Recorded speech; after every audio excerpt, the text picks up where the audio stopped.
Assalamualaikum warahmatullahi wabarakatuh. Perkenalkan, nama saya Akmalia Hidayatujana, NIM 24001690, Prodi Sistem Informasi.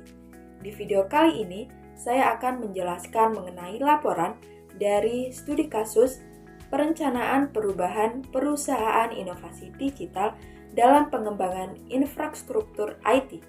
Video ini dibuat untuk memenuhi tugas UAS mata kuliah Kepemimpinan dan Manajemen Organisasi, dosen pengampu Bapak Rian Hidayat. Berikut penjelasannya. Laporan Perusahaan Inovasi Digital. Perusahaan inovasi digital adalah perusahaan yang bergerak dalam bidang teknologi. Perusahaan ini sedang memiliki proyek yaitu pengembangan penerapan sistem baru untuk mengoptimalkan operasi perusahaan. Dalam pengembangannya tentunya ada hal-hal atau aspek penting yang harus diperhatikan. Yang pertama yaitu BP perusahaan. Kedua, penyusunan IT budgeting. Ketiga, penerapan IT procurement dan memilih vendor. Keempat, menetapkan change management IT. Dan yang kelima, keamanan informasi yang harus ditetapkan. BP Perusahaan Inovasi Digital. BP merupakan suatu bagian penting dari suatu perusahaan. BP merupakan kondisi di mana pendapatan atau penjualan yang diperoleh dari modal yang dikeluarkan memperoleh laba yang sesuai. Berdasarkan perhitungan di samping, BP rupiah dari perusahaan inovasi digital yaitu 450 juta. Hasil ini diperoleh dari data yang tersedia pada studi kasus. Selanjutnya, target laba tahunan. Perusahaan inovasi digital menargetkan laba tahunan sebesar 200 juta rupiah. Maka, perusahaan harus menjualkan sebanyak 500 unit. 500 unit ini dihasilkan berdasarkan perhitungan di samping, di mana biaya tetap ditambah target laba dibagi kontribusi margin per unit. Komponen anggaran yang perlu diperhatikan oleh perusahaan inovasi digital untuk menyusun IT budgeting ada beberapa komponen. IT budgeting merupakan anggaran atau pengalokasian sumber dana untuk menunjang suatu perusahaan. Komponen anggaran dari perusahaan inovasi digital yang pertama ada perangkat keras. Biaya ini digunakan untuk perangkat seperti komputer, server, dan juga perangkat penyimpanan. Kedua, perangkat lunak. Biaya ini digunakan seperti untuk perangkat aplikasi, sistem operasi, dan juga perangkat lunak lainnya. Ketiga, biaya pelatihan. Biaya pelatihan ini bisa digunakan seperti pelatihan karyawan ataupun pelatihan lainnya. Yang keempat, biaya keamanan sistem. Kelima, biaya pemeliharaan. 6, biaya gaji karyawan. Dan yang terakhir, biaya operasional. Selain komponen anggaran, perusahaan juga harus memperhatikan rencana anggaran. Berikut di samping merupakan rencana anggaran IT perusahaan inovasi digital. Di dalamnya mencangkup perangkat keras, perangkat lunak, pelatihan, dan juga pemeliharaan. Nah, selanjutnya ada proses IT procurement. IT procurement merupakan keadaan suatu perusahaan memperoleh perangkat keras, perangkat lunak, dan layanan IT untuk mempermudah pengelolaan suatu organisasi menjadi lebih efektif dan efisien. Proses IT procurement yang pertama ada identifikasi kebutuhan TI, 2. Penilaian vendor dan memilih produk TI, 3. Negosiasi kontrak, 4. Implementasi produk TI, 5. Evaluasi vendor dan produk TI, dan yang terakhir, pemeliharaan dan penghapusan aset TI. Untuk memilih vendor yang baik, perusahaan tentunya harus menyeleksi. Kemudian yang kedua ada pengelolaan kontrak, evaluasi kinerja, manajemen risiko, dan yang terakhir, manajemen hubungan dengan vendor. Nah, untuk memiliki vendor yang baik tentunya ada beberapa kriteria yang harus diperhatikan dalam pengembangan sistem baru tersebut. Yang pertama, memiliki kualitas produk dan layanan yang baik. 2. Memiliki reputasi di pasar yang dapat diandalkan.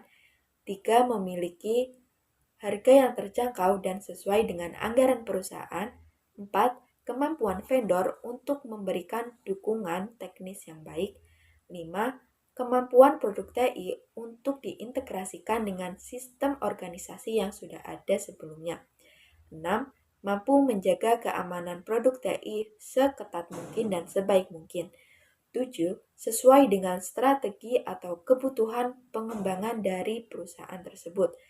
8. Dapat menyelesaikan dengan waktu yang cepat sesuai dengan yang sudah ditetapkan. Nah, selanjutnya ada proses IT Change Management. Proses yang pertama yaitu Change Request, adanya permintaan perubahan. Selanjutnya ada Change Review Request. Di sini manajer menilai atau meninjau dari adanya permintaan perubahan tersebut. Selanjutnya, Change Plan.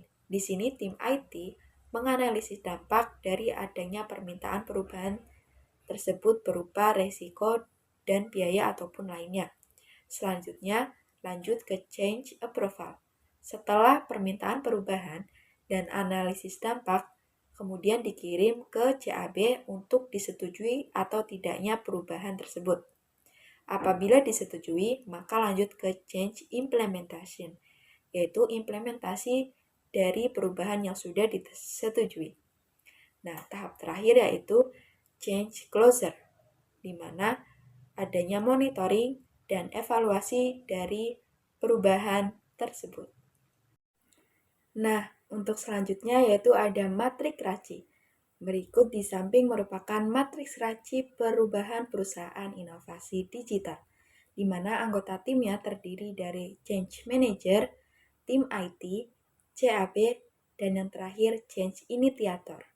Lalu untuk proyeknya yaitu ada permintaan perubahan, penilaian awal, analisis dampak, persetujuan perubahan, perencanaan implementasi, implementasi perubahan, serta yang terakhir monitoring dan evaluasi.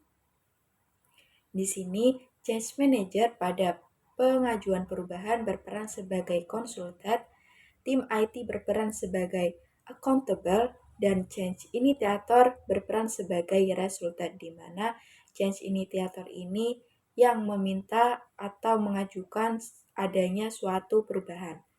Lalu di kedua ada penilaian awal. Change Manager berperan sebagai accountable, tim IT berperan sebagai resultant, dan CAB berperan sebagai konsultan, serta Change Initiator berperan sebagai informed. Yang ketiga ada analisis dampak. Change Manager sebagai konsultan, tim IT sebagai resultant. Keempat, persetujuan perubahan. Change Manager berperan sebagai resultant, tim IT berperan sebagai informed, dan CAB berperan sebagai konsultan yang dimana di sini CAB menentukan apakah disetujui atau tidaknya perubahan yang dimintakan. Lalu 5 ada perencanaan implementasi. Change Manager berperan sebagai konsultan, tim IT berperan sebagai accountable, dan Change Initiator berperan sebagai resultant. 6. Implementasi perubahan. Change Manager berperan sebagai accountable dan Change Initiator sebagai informed. Dan yang terakhir ada monitoring dan evaluasi. Change Manager berperan sebagai resultant dan tim IT berperan sebagai accountable. Keamanan informasi. Bagian ini merupakan bagian yang sangat penting dari suatu perusahaan. Dengan adanya manajemen keamanan informasi, maka perusahaan dapat menjaga atau terjaganya suatu data atau informasi yang penting sehingga tidak akan mudah diakses dan terganggu. Dengan adanya penerapan manajemen keamanan informasi ini dapat mempengaruhi keberhasilan proyek yang sedang dijalankan karena data-data tersebut akan terjamin kerahasiaannya serta adanya ISO atau IEC yang berstandar internasional. Setelah tadi membahas mengenai pengertian keamanan informasi, selanjutnya yaitu langkah-langkah yang harus ditetapkan bagi perusahaan inovasi digital dalam menerapkan keamanan informasi. Yang pertama yaitu ada Information Security Policy, merupakan ketentuan dan aturan terkait keamanan informasi. Dua, yaitu Organization of Information Security, merupakan tanggung jawab mengenai keamanan informasi yang jelas. Tiga, yaitu Human Resource Security, yaitu keamanan terhadap SDM, bisa saat rekrutmen pegawai ataupun penjelasan mengenai sanksi pelanggaran informasi. Empat, yaitu ada Asset Management, merupakan keamanan terhadap aset-aset ataupun perangkat IT yang ada dalam perusahaan tersebut, bisa dengan cara mengupdate aset-aset IT serta distandarisasi penggunaan informasi. 5, yaitu Access Control, merupakan keamanan berupa akses terhadap sistem informasi yang dikendalikan autentikasi bersama otorisasinya serta direview hak akses secara rutin. 6. Physical Security, yaitu pengendalian keamanan secara fisik seperti physical control, pemantauan keamanan, serta perlindungan akses ruangan. Yang ketujuh yaitu ada Operation Security, merupakan pengendalian keamanan informasi bagi operasi perangkat TI, seperti membackup semua data-data yang ada pada suatu perangkat untuk menghindari adanya suatu problem pada perangkat tersebut, serta adanya sistem anti-malware. 8. Communication Security, yaitu pengendalian keamanan network dan pertukaran informasi. 9. System Acquisition, Development, and Maintenance, yaitu pengendalian keamanan informasi untuk proses pengadaan, pemeliharaan, dan pengembangan sistem informasi. 10. Security Incident Management, yaitu pengendalian keamanan dengan cara pelaporan dan penanganan insiden keamanan informasi. Yang terakhir yaitu ada Security Aspect in Business Continuity, merupakan keamanan dengan cara pemastian ketersediaan informasi pada kondisi disaster, seperti penyiapan ataupun simulasi dan pengujian terhadap disaster. Nah, mungkin itu saja yang dapat saya jelaskan mengenai analisis dari studi kasus perencanaan perubahan perusahaan inovasi digital dalam merencanakan pengembangan infrastruktur IT. Mohon maaf apabila ada kesalahan kata ataupun penjelasan yang kurang jelas. Sekian dari saya. Wassalamualaikum warahmatullahi wabarakatuh.